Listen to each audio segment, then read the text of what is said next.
Welcome back to Dream to Destiny Talk Show with Dr. Sanjana John Abraham. My name is Binu Korean, host for the show.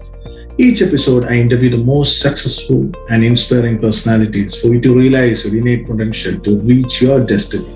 I'm very much excited to bring this personality, Dr. Sanjana John Abraham, hailing from Kerala. She is a fashion designer, social activist, and a philanthropist. More than that, she is a member of Censor board of Delhi, India, a chairwoman of India's Friends of Good Health USA, a brand ambassador of Yoga Community USA, and she also heads Anand Charitable Trust. And her social engagement, she believes in propagating the concept of fashion with heart, celebrating fashion for a cause and event. Beti Bachao, Beti Padhao, she believes in that. And we may be asking, what is this Beti Bachao, Beti Padhao? And she is also a member of American Cancer Society. Winner of innumerable awards.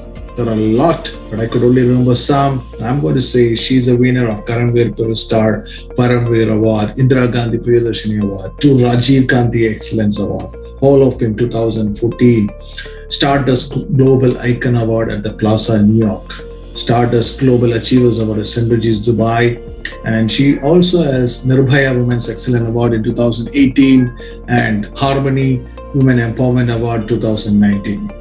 Sanjana Jon Alexander, you have been bestowed with too many awards, and I am very much privileged to have you with my show, Dream to Destiny. Pleasure being with you today, and yes, I wish it could be confined to things that is more relevant, but what's most important to be a good human being, and I think whatever I've done is to make sure that I stand up for that. I think you're a fashion designer, a philanthropist, and a lot more. So let me just, ask you, about your earlier career, and how did you receive your calling, to get into all these things? You're a multifaceted personality, and you're in like a philanthropist, you're a fashion designer, and the awards, innumerable awards. And I know that I couldn't read a lot of things, but still, or rather I memorize all the things, and big achievements, and God bless you on that. And I would like to know, how did you receive your calling to get into all these things? I would definitely give credit to my grandparents, Apacha and Amana. I had the privilege of being born into a family that actually cared and showed us the right way in life, also laid the roots to make sure that we stood out for what was important and actually made us good human beings. Like I said, what was most relevant was that we were taught to make our lives matter. Every day was not just a day, it was a day where we could actually step up and make a difference. So I owe it all definitely to my family. And everybody around has been integral in showing us and keeping us with our values in place. So I'm very blessed to have known and have grown up with such a beautiful family that endowed these values and qualities to enrich my life. And whether it is being in fashion or entertainment or being a filmmaker or being a motivational speaker, ultimately, it all came down to one thing: being a good human being. And I think I'm blessed that I'm able to do that. So do you realize that, when did you, get that calling that you want to get in this line of, you have done your psychology or sociology from Madras Christian College. From there, you have taken a leap to fashion. When did you realize that this is my way, my path? Actually, I think as a child, I was always very fashionably motivated, and thanks to my grandmother. Amana was somebody who was always so well dressed. Her beautiful saris and matching, jewelry, which she used to get them made. I still remember the karigars sitting and making the jewelry. So I think it was a great influence as I was growing up visually, how my grandmother would style herself. And then came my mother, because she was studying in London. And so from the very traditional Indian to the very modern, I would say the European style, I think both my grandmom and my mother were great influences. And then, of course, my aunt, my mother's sister, Prabhama. So I think the women in my family, I have to credit all of them for giving me the right fashion sense. And I think that inborn, innate ability is what I kind of nurtured and grew into my passion for fashion. And definitely my brother Anand, he being the great artist, I think his quality of art and reaching out through that aspect of art into the field of fashion is where we progressively, I would say, entered the actual world of fashion in New York. And then there was no looking back, because he put me in Cannes for the film festival for my debut, and then Vancouver. I mean, I'm very blessed that I was able to show my collections all over, and at the same time, fashion with heart, because every show of mine was tied into something that actually made a difference, helping people or helping something that needed help. So that's where my whole activity and my work came together. Okay. So as a women social planner, what are the activities you do right now? Currently, I'm working on a very interesting project, which is environmentally sustainable project, which is a keyword today in the world. So we're working on a specialized project with weavers. And as you know, the Balaramapuram weavers near Trivandrum, they are almost extinct, and people really don't know how valuable that work is, the artisans, the creativity, how that is molded into bringing fashion to the world. And it is actually organic, it is environment friendly, it's skin friendly, and above all, it is a dying art. So I would love to revive and actually bring these kinds of dying art into the world of fashion, to the world, local to global, and make sure that it ensures more earning and livelihood for these weavers out there. Have you got any plans for that? Did you yes, I'm currently working on that. Would you like to elaborate a little bit on that, if you are already through it or something like that, so that my audience can sure.